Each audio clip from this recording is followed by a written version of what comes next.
So tonight, we honor Ethan and his dad, Robert Dazi. Bob understands firsthand the transformative power of a wish, and we are so grateful that he is here to share the story of Ethan's dream with you. Please help me welcome Bob Dazi.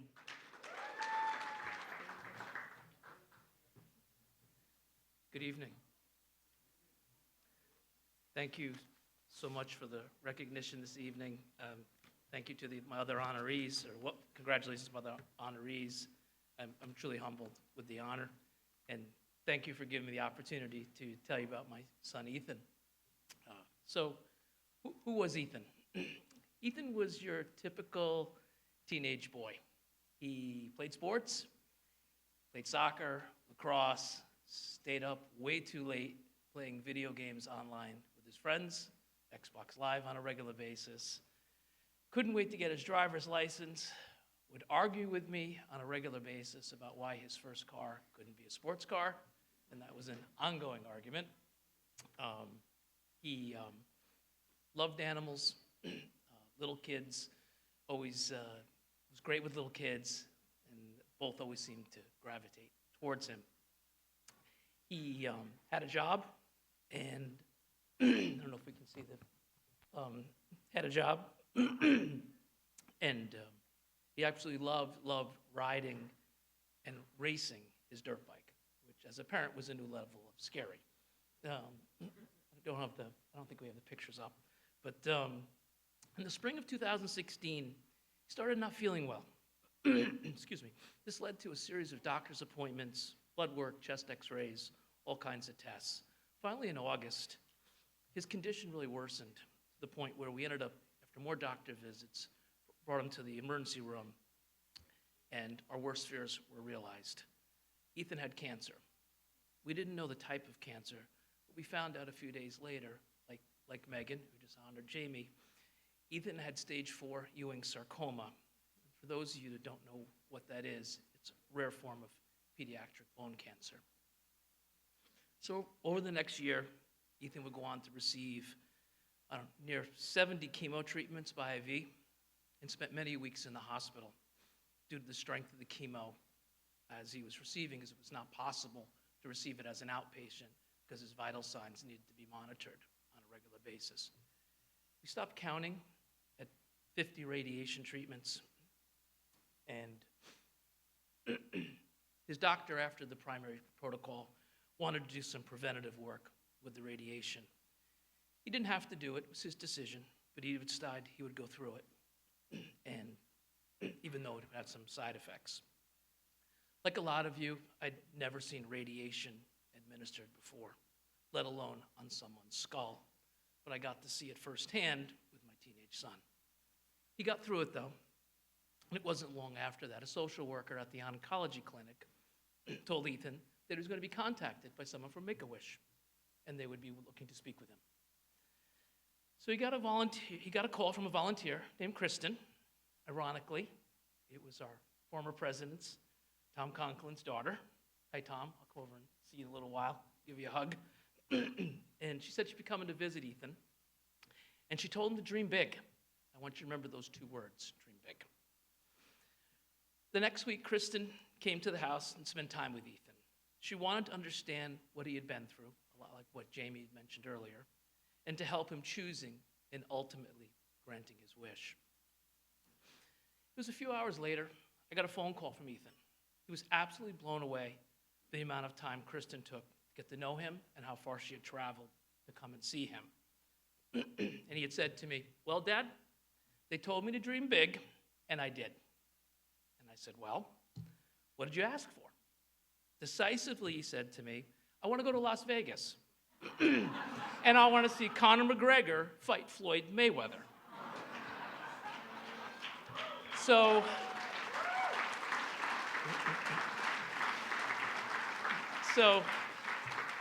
for those of you that don't know what that is, it was Floyd Mayweather is now retired, but a very famous and legendary boxer.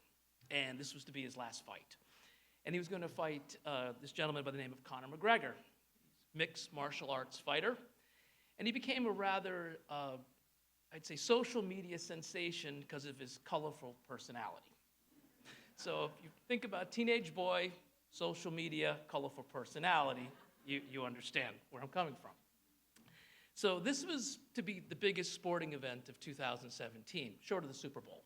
It was going to be a who's who, celebrities, famous athletes. LeBron was going, Tom Brady was going. You get the picture.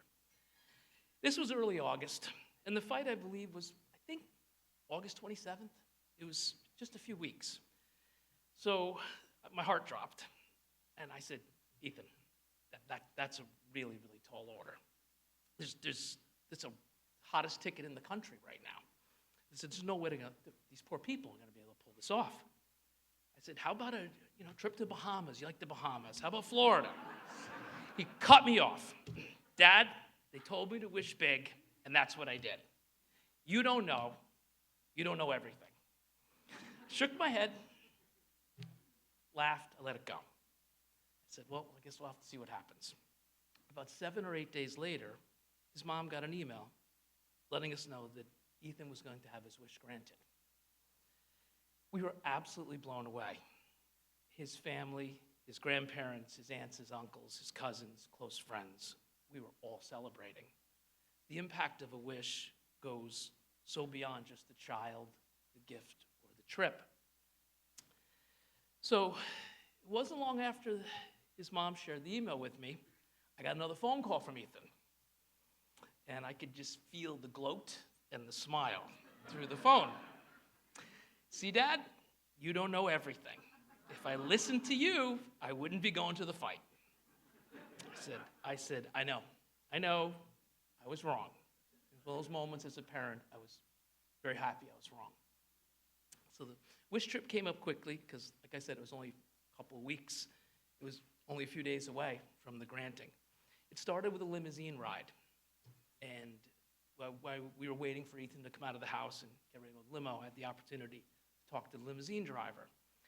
He was a grandfather, and it was really, really important to him, donating his time, giving back, and helping the children of Make-A-Wish. And it was the same for the gentleman that owned the limousine company. When they got to Las Vegas, he got a Mustang convertible to drive. Again, teenage boy. Pretty positive it was a 4-cylinder, thank goodness. He got to go indoor skydiving. To a kid that raced a dirt bike, this was right up his alley. The owner of the facility made a point that he was there that day, spent time with Ethan, and really, really was amazing to him. The two chapters, Make-A-Wish of the Hudson Valley and Make-A-Wish of Las Vegas, worked amazing together to make this happen.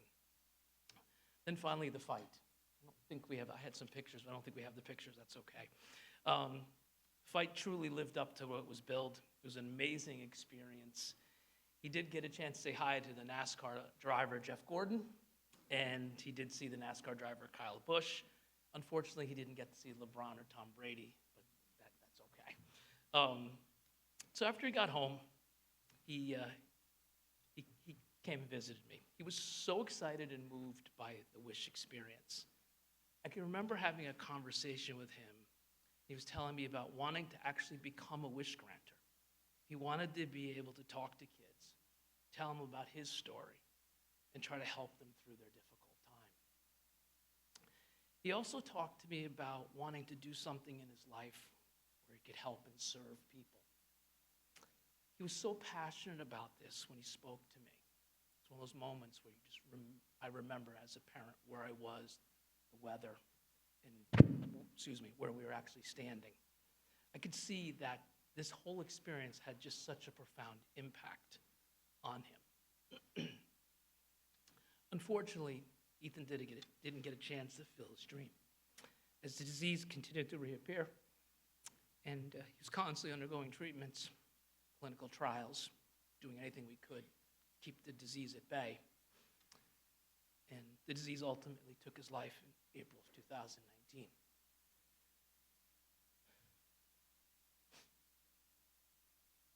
We decided when planning his funeral that we would ask people to donate to Make-A-Wish.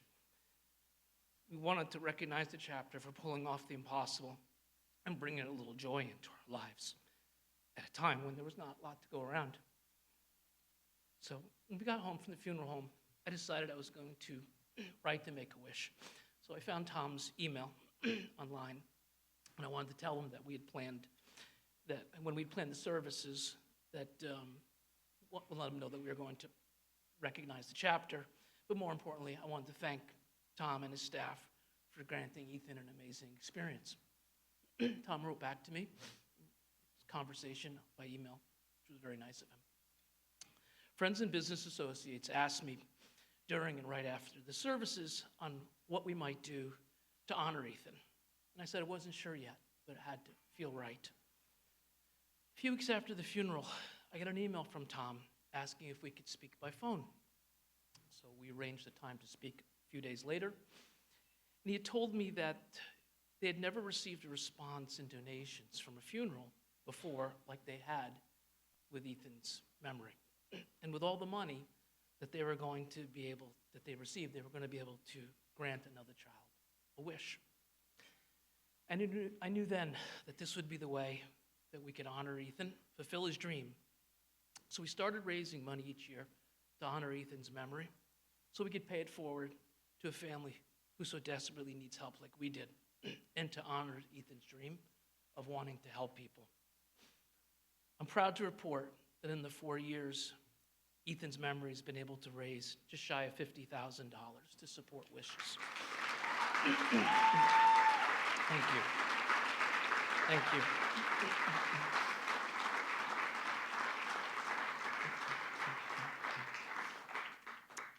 So in closing, I'd like to thank you for allowing me to share Ethan's story and his dream with you. I thank you for your donations, your contributions, and your support. As a Wish Dad, I stand here and I can tell you that your efforts and generosity to events like this make a profound difference in people's lives. Thank you. Bob, we're so grateful to you for sharing your story and for sharing Ethan with us this evening. And I don't know about the rest of you. I think I can speak for everybody in the room. His impact, his presence is felt here with us this evening, and we are grateful. Thank you.